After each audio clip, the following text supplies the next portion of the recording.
Hi everyone. This is the very first chapter of biology, class 9th, and this is our very first chapter, Cell, the fundamental unit of life. बहुत interesting chapter है, बहुत अच्छा chapter है and it is very very very interesting. So let's dig into it. सबसे पहले introduction पे आते हैं. पहली बात तो समझते हैं कि सेल क्या होता है. एक होता है ब्रिक. बहुत सारे ब्रिक मिलते हैं तो बनता है वॉल. वॉल एक साथ खड़ी होती हैं तो बनता है रूम. और जब रूम बहुत सारे मिलते हैं तो बनता है एक हाउस. राइट, यही ऑर्डर होता है. वैसे ही बॉडी के अंदर भी एक ऑर्डर होता है कि सबसे छोटी यूनिट होती है सेल. सेल जब बहुत सारे मिलते हैं तो बनता है टिश्यू. टिश्यू बहुत सारे मिलते हैं तो बनता है ऑर्गन. ऑर्गन्स बहुत सारे आते हैं तो बनता है ऑर्गन सिस्टम. और जब किसी ऑर्गन सिस्टम को पूरा कर देते हैं हम तो उससे बन जाता है organism. So cell is the fundamental unit of life. ये आपकी पहली यूनिट है, आपकी बॉडी की पहली यूनिट है ये. अब हम इसको समझेंगे. पूरा चैप्टर इसी पे बेस्ड है. सेल क्या होता है, सेल के अंदर क्या होते हैं, कितने टाइप के सेल होते हैं, कैसे कैसे होते हैं, ये हम सब इस चैप्टर के अंदर पढ़ेंगे. Cells were first discovered by Robert Hooke. Robert Hooke ने इसको डिस्कवर किया था 1665 में. He observed the cell in a cork slice with the help of a primitive microscope. उस टाइम माइक्रोस्कोप नए नए इन्वेंट हुए थे. Purkinje in 1839 coined the term protoplasm for the fluid substance of the cell. और जो fluid substance है cell के अंदर, उसके लिए प्रोटोप्लाज्म वर्ड किसने दिया था? पुरकिंजी ने. The cell theory that all the plants and animals are composed of cells and that the cell is a basic unit of life was presented by two biologists. The cell theory was further expanded by Virchow 1855 में by suggesting that all cells arise from pre-existing cells. एक cell खत्म होता है और वही divide होके, एक cell divide होता है और वही और सेल्स को जन्म देता है. तो एक सेल, नए सेल्स प्री एग्जिस्टिंग सेल से ही बनते हैं. With the discovery of the electron microscope in 1940, it was possible to observe and understand the complex structure of the cell and its various organelles. Organelles को हम आगे पढ़ेंगे. ये अलग अलग तरह के सेल्स हैं. These are red blood cells, इनको नर्व सेल्स कहते हैं. ये ओवम है और ये स्पर्म्स हैं. ये भी आपके अलग अलग सेल्स होते हैं आपकी बॉडी में. अब बात करते हैं the very important part of a cell, that is plasma membrane. This is the outer most covering of the cell. ये आउटर मोस्ट कवरिंग है सेल की. That separates the contents of the cell from its external environment. उसके contents को external environment से अलग करके रखना काम होता है प्लाज्मा मेम्ब्रेन का. द प्लाज्मा मेम्ब्रेन अलाउज और permits the entry and exit of some materials in and out of the cell. और ये कुछ चीज़ों की एंट्री और एग्जिट के लिए रिस्पॉन्सिबल होती है. It also prevents movement of some other materials. The cell membrane therefore is called selectively permeable membrane. ये सेलेक्टिवली परमेबल होती है. इट मीन्स इस पर छोटे छोटे पोर्स भी होते हैं जिससे प्रोसेस लाइक ऑस्मोसिस और डिफ्यूजन होते हैं. They happen due to very small pores present on the plasma membrane. कुछ सब्सटेंसेस ऐसे होते हैं लाइक CO2 और oxygen can move across the cell membrane by a process called diffusion. अब diffusion को समझने के लिए एक बहुत अच्छा जो डायग्राम मैं आपको समझा सकती हूँ डायग्राम से. This is a box suppose, ठीक है. और इस बॉक्स में मैंने एक यहाँ होल किया है और मैंने यहाँ से कोई गैस लीक कर दिया है. मैं इसमें गैस फिल कर रही हूँ. तो what do you think, gas का यहाँ अक्यूमुलेट हो जाएगी? नहीं ना, वो यहाँ पहुँच जाएगी. Why? Because it is a area of lower concentration. यहाँ पे कॉन्सेंट्रेशन कम है गैस का और यहाँ ज़्यादा है.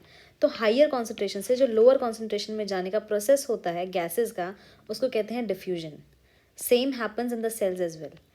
वाटर भी सेम डिफ्यूजन के लॉ को ओबे करता है, बट जब ये पानी के साथ होता है तो हम इसको कहते हैं ऑस्मोसिस. इसको हम कहते हैं ऑस्मोसिस.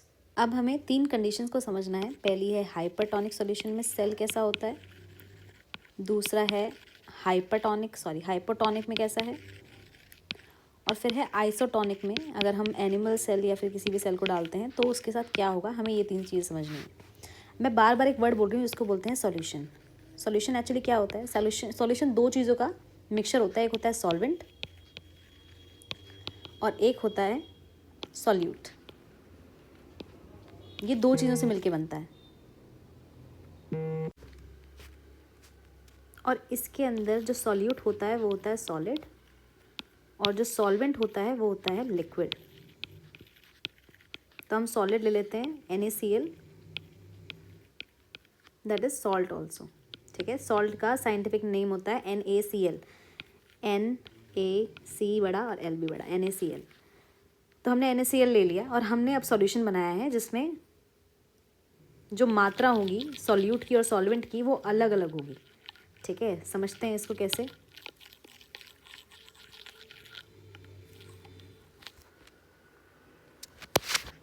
मान लीजिए ये एक सॉल्यूशन है। If the medium surrounding the cell has a higher water concentration than the cell, अगर इसमें ऑस्मोसिस का प्रोसेस आपको ध्यान में रखना है कि हायर कॉन्सेंट्रेशन से लोअर कॉन्सेंट्रेशन की तरफ वाटर जाता है जब, तो उसका हम ऑस्मोसिस कहते हैं। बट बाहर जो है, सेल के बाहर जो कॉन्सेंट्रेशन है वाटर का दैट इज़ हाई, वो हाई कॉन्सेंट्रेशन में है ऑलरेडी।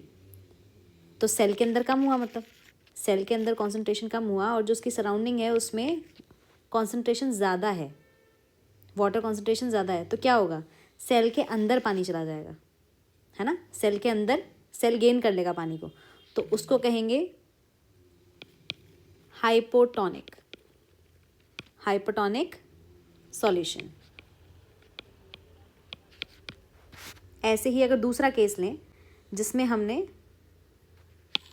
कॉन्सेंट्रेशन जो है उसको बिल्कुल सेम कर दिया एज ऑफ द सेल, जितना सेल का कॉन्सेंट्रेशन है, जितना सेल में कॉन्सेंट्रेशन है उतना ही हमने सेल के पास बना दिया, सराउंडिंग्स में भी हमने उतना ही कॉन्सेंट्रेशन रखा। तो क्या होगा, प्लाज्मा मेम्ब्रेन से आना जाना तो होगा वाटर का, बट जो मीडियम है, जो इक्विलिब्रियम है, वो मेंटेन रहेगा। इसलिए सेल के अंदर नो चेंज, कोई चेंज नहीं आएगा, ना तो वो श्रिंक होगा और ना ही वो स्वेल होगा। अब तीसरी कंडीशन में, if the medium has a lower concentration of water, अगर तीसरे मीडियम में कॉन्सेंट्रेशन जो है पानी का वो लोअर है, सेल के कंपेयर जो कॉन्सेंट्रेशन ऑफ वाटर है वो इसके एनवायरनमेंट में कम है और सेल में ज़्यादा है, तो सेल क्या करेगा, हाइयर कॉन्सेंट्रेशन से लोअर कॉन्सेंट्रेशन में चला जाएगा और ये सेल क्या हो जाएगा, श्रिंक। ऐसे कॉन्सेंट्रेशन को कहते हैं हाइपरटोनिक सॉल्यूशन। हाइपरटोनिक नाम से ही समझ में आ रहा है, हाइपरटोनिक सॉल्यूशन। अब पढ़ते हैं सेल वॉल को। Plant cells are different from animal cells due to the presence of cell wall. Plant cell और एनिमल सेल में थोड़ा सा फर्क होता है कि प्लांट सेल के पास सेल वॉल भी होती है। The cell wall is made up of cellulose and gives a rigid structure to the plant cell. अब प्लांट्स का ऐसा थोड़ी है कि उनको अगर गर्मी लग रही है, बहुत ज़्यादा बारिश आ रही है, तो वो खड़े होकर और वहाँ से चले जाएंगे, बट उनको एक्स्ट्रा स्ट्रेंथ प्रोवाइड करने के लिए उनके अंदर सेल वॉल होता है। It provides structural support to plants. Due to cell walls, cells of plants, fungi and bacteria can withstand greater changes in surrounding conditions than animal cells. Example, cell wall enables a cell to withstand hypertonic solution without bursting. आप अगर hypertonic solution में भी cell उसको डाल देते हो, plant cell को, तो वो फटता नहीं है। और ये जो प्रोसेस होता है, losing of water by osmosis resulting in shrinkage और contraction of the contents of the cell, ये जो सेल के कंटेंट्स होते हैं वो भी श्रिंक कर जाते हैं सेल के श्रिंक होने पे, तो इस प्रोसेस को क्या बोलते हैं, प्लाज्मोलिसिस। अब हम धीरे धीरे सेल्स के पार्ट्स को कवर करेंगे। The very first part that we can see is nucleus. Nucleus को ब्रेन ऑफ द सेल भी कहा जाता है, ब्रेन ऑफ द सेल भी कहते हैं इसको। Nucleus is the processing unit of the cell. It is a double membrane bound organelle which contains the genetic material for inheritance. इसके अंदर जेनेटिक मटीरियल होता है जो आपको इनहेरिटेंस में हेल्प करता है। The nuclear membrane contains pores that allows the transfer of materials from the nucleus to the cytoplasm. अब साइटोप्लाज्म एक्चुअली क्या होता है, जो न्यूक्लियस की ये वाला जो पार्ट होता है, दिस इज न्यूक्लियस, एंड ये वाला जो पार्ट है जिसमें बाकी के सेल ऑर्गेनल्स प्रेजेंट होते हैं उसको कहते हैं cytoplasm. The nucleus is the brain of the cell as it controls various functions such as cell division, reproduction, inheritance. ये सब न्यूक्लियस देखता है, इसलिए उसको ब्रेन ऑफ द सेल भी कहते हैं। The nucleus contains genetic material. इसके अंदर जेनेटिक मटीरियल होता है जिसको क्रोमोसोम्स कहते हैं। दैट कंटेन्स डीएनए, और क्रोमोसोम्स के अंदर डीएनए होता है। DNA carries information for inheritance from parents to offspring, और ऑफस्प्रिंग में पेरेंट्स से जो इनहेरिटेंस करना होता है वो उसके लिए डीएनए रिस्पॉन्सिबल होता है। Prokaryotes lack a well defined nucleus, और जो प्रोकैरियोट सेल्स होते हैं, प्रोकैरियोटिक सेल्स होते हैं, उसके अंदर न्यूक्लियस नहीं होता है, वेल डिफाइंड न्यूक्लियस नहीं होता है। And the genetic material is present in a region known as nucleoid. उसके अंदर एक ऐसा रीजन होता है प्रोकैरियोटिक सेल्स के अंदर, सिर्फ एक रीजन होता है जिसको हम कहते हैं न्यूक्लियोइड। उनके अंदर वेल डिफाइंड न्यूक्लियस नहीं होता है। अभी हम आगे सीखेंगे कि यूकैरियोटिक और प्रोकैरियोटिक में क्या डिफरेंस होता है। We will clear that also, but पहले इन चीज़ों को हम कवर करते हैं। मैंने आपको अभी अभी साइटोप्लाज्म के बारे में बताया है। Cytoplasm is a fluid found inside the cell. Cell के अंदर जो फ्लूइड प्रेजेंट होता है उसको साइटोप्लाज्म कहते हैं। It gives the structure to the cell. Cell को एक स्ट्रक्चर में रखता है और काफ़ी सारे अदर जो सेल ऑर्गेनल्स होते हैं उसके लिए घर भी होता है, ठीक है, वो सारे उसी के अंदर होते हैं, साइटोप्लाज्म के अंदर। उसके बाद आता है organelles. Organelles are structures present in the cytoplasm of the cell that help in several functions of the cell. Cell के अंदर एक ही फंक्शन नहीं होता है, सेल काफ़ी सारे फंक्शंस को परफॉर्म करता है और उसके लिए उनके अंदर अलग अलग सेल ऑर्गेनल्स होते हैं। जैसे ह्यूमन बॉडी में लीवर का अपना अलग फंक्शन है, किडनी का अलग फंक्शन है, स्टमक का अलग फंक्शन है, हार्ट का अलग फंक्शन है। सेम वे सेल ऑर्गेनल्स का अलग अलग फंक्शन होता है जो कि पूरे सेल को कैरी आउट करने में हेल्प करते हैं। ऐसे ही पहला जो सेल ऑर्गेनल है that is endoplasmic reticulum. Endoplasmic reticulum is a membrane bound. Membrane bound मतलब इसके आउटर जो लेयर है उसमें मेम्ब्रेन है। Cell organelle that plays an integral role in the interpretation of genetic information present in the nucleus. जो genetic information nucleus के अंदर present होती है उसको इंटरप्रेट करने में इसका बहुत बड़ा हेल्प होता है। It helps in processing the information present in the nucleus. अब जो एंडोप्लाज्मिक रेटिकुलम होता है ये 2 टाइप्स का होता है, स्मूथ होता है और रफ होता है। तो रफ एंडोप्लाज्मिक रेटिकुलम क्या होता है कि उसके ऊपर राइबोसोम्स होते हैं। पहले राइबोसोम को समझते हैं क्या होता है कि ये न्यूक्लिक एसिड और प्रोटीन से बना होता है। They are the site of protein synthesis. आपकी बॉडी में ये प्रोटीन सिंथेसिस का काम करता है। The rough ER is also involve in the modification and folding of proteins. आपके प्रोटीन्स का मॉडिफिकेशन करना हो या फिर उनकी फोल्डिंग करनी हो उसमें रफ ER बहुत हेल्प करता है with the help of ribosomes. अब स्मूथ ER में क्या प्रॉब्लम होता है कि इनके पास राइबोसोम्स नहीं होते and this is not involve in the protein synthesis. Protein synthesis में स्मूथ एंडोप्लाज्मिक रेटिकुलम हेल्प नहीं करता है। They are however involve in the lipid metabolism and detoxifying the poisonous molecules. और आपके जो पॉइजनस मॉलिक्यूल्स आ जाते हैं बॉडी में उनको डिटॉक्सिफाई करने में ये हेल्प करता है। स्मूथ एंडोप्लाज्मिक रेटिकुलम और रफ एंडोप्लाज्मिक रेटिकुलम के फंक्शंस बिल्कुल अलग अलग हैं and you have to get through it very very nicely to differentiate between them। फिर आता है हमारा chromosomes and chromatin material. Chromosomes are the genetic material present in the nucleus. Chromosomes वो मटेरियल है, जेनेटिक मटेरियल जो आपके nucleus में present होता है। It contains DNA associated with proteins. Proteins के साथ साथ इसमें DNA भी होता है। They are present as threads called chromatin.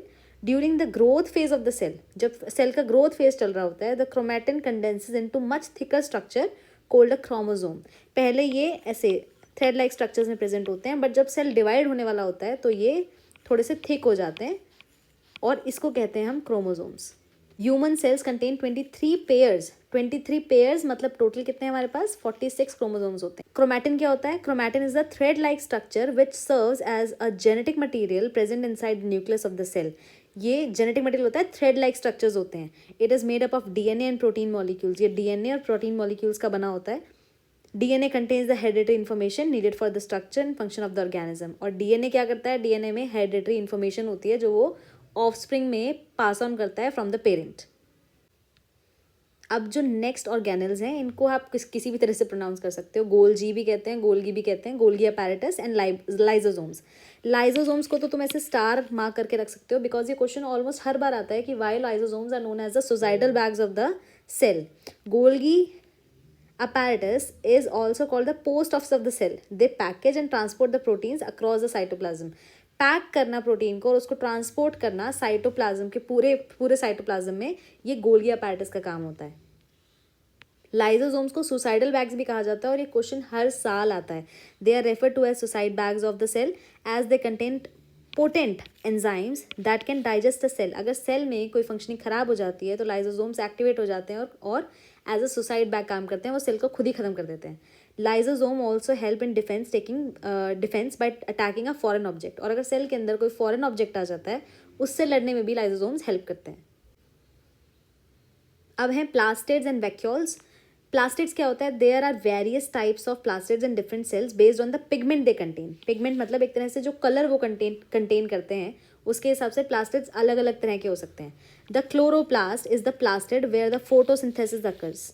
Photosynthesis हम सबको पता है। दे कंटेन क्लोरोफिल, उसमें क्लोरोफिल होता है जो कि ग्रीन कलर का पिगमेंट होता है।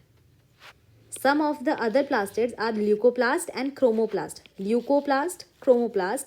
Leucoplast store starch, oil and protein granules. आपका जो ल्यूकोप्लास्ट होता है वो स्टोर करता है स्टार्च को, ऑयल को, प्रोटीन को। और जो क्लोरोप्लास्ट होता है contains membrane known as thylakoids embedded in the stroma. Plastids also contain their own DNA and ribosomes. आपका जो प्लास्टिड होता है उसके अंदर खुद का DNA और राइबोसोम्स भी होते हैं. वैक्यूल्स को समझते हैं. Vacuoles are large vesicles that hold water and air in them. Vacuoles का मतलब अगर देखा जाए तो खाली होता है, एम्प्टी. वेसिकल्स होते हैं जो कि होल्ड करते हैं पानी को और एयर को अपने अंदर and give structure rigidity to the cell. और एक स्ट्रक्चरल रिजिडिटी देते हैं, सेल को स्ट्रॉन्ग बनाते हैं. Vacuoles are common in plant cells. In animals the vacuoles are either very small और एब्सेंट. और एनिमल सेल्स में, एनिमल जो होते हैं उनके अंदर वैक्यूल्स या तो नहीं होते या फिर बहुत छोटे छोटे होते हैं. ये पूरा चैप्टर था. इस चैप्टर में एक और स्लाइड है जिसमें प्रोकैरियोटिक और यूकैरियोटिक सेल्स के बीच में डिफरेंस को बताया गया है. प्रोकैरियोटिक सेल्स वो होते हैं जिनमें न्यूक्लियर रीजन, न्यूक्लियोइड जो होता है, not surrounded by a nuclear membrane. Nuclear membrane नहीं होती है, सिर्फ एक न्यूक्लियोइड वाला रीजन कहा जाता है जहाँ पे आपका ब्रेन ऑफ द सेल होता है.